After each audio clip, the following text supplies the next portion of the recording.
In this video, I'm going to show you how you can easily add a highlight on Instagram.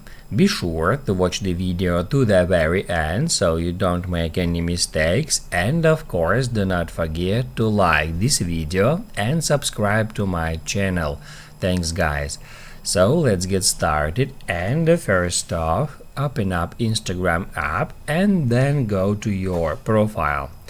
Now, in order to add a highlight, you need to tap at this tiny arrow at the right side of the screen next to story highlights to expand it, and after that you will be able to add story highlights simply by tapping at that plus sign.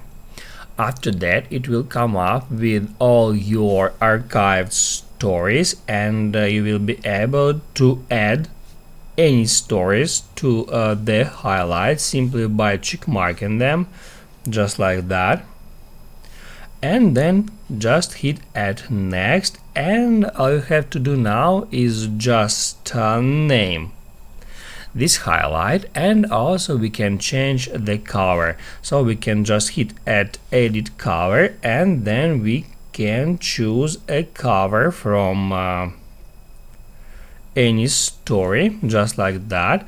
Then we can hit add done and then add.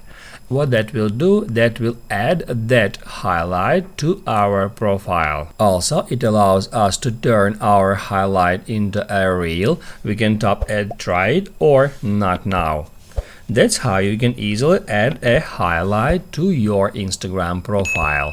Now you can write down in the comments below if you have any questions about that tutorial. Hit the like button if you liked that video, and see you in the next one.